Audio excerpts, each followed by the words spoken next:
I'm delighted to be speaking in this committee debate as one of the members of the committee. It certainly was both a pleasure but also informative to actually take part in this inquiry.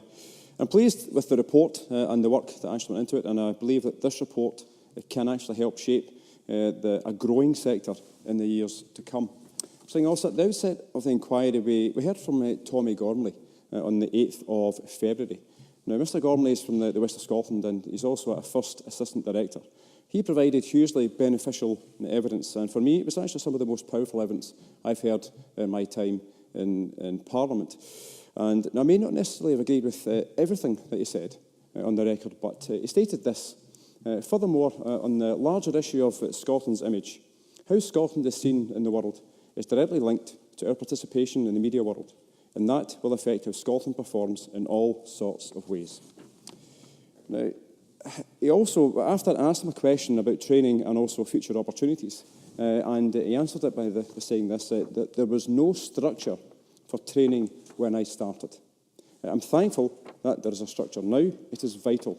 Things are much better than they used to be, with genuine skills training programmes in place with various agencies. Now, certainly, Presiding Officer, this sounds a bit like common sense. It also sounds as if progress actually has been made. And certainly, thankfully, actual progress has been made in this sector over the years. It has been slow progress, though, certainly in the past. And our graphic on page 10 of the committee report provides that justification in the frustration that many people in the sector and industry have actually felt about this. And it also kind of highlights, certainly, I mean, Rachel Hamilton's comments earlier on, trying to kind of blame the Scottish Government for everything. But actually, much of this predates the SNP government, but also the establishment of this Parliament. Now, clearly, there has been a wide variety of activity since 2010. There remains the outstanding issue of the film studio, which certainly others have touched upon already today.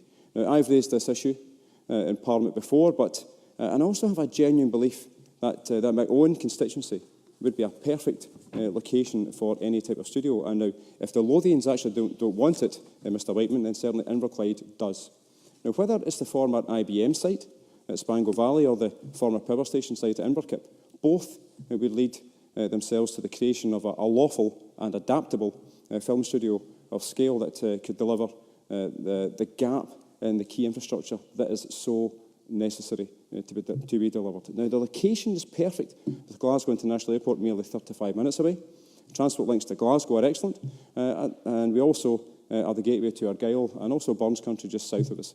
Now, crucially though, Inverclyde actually has a history of programmes and filming, and certainly recently we had the adaptation of Agatha Christie's Ordeal by Innocence that was filmed at the Argyll Estate in Inverkip, and certainly we've also parts of Inverclyde regularly are portrayed as being part of Shetland, which Mr Scott and I have discussed in the past. But Mr Gormley also told me something that day, and he put it this in a very kind of frank manner. He said, think of the film industry just as a shipbuilding industry. Instead of launching a ship, you launch a film. As well as the actors and camera crew, you need the joiners, the painters, the electricians, the accountants, and many, many other skills.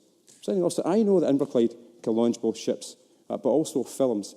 And I believe that with this growing film sector and the opportunities in the country, Inverclyde can actually offer a part of that infrastructure gap by being the location for a much-needed studio. Thank you very much. Thank you. And I call Gillian Martin before we move to closing speeches, starting with Ian Gray. Gillian Martin.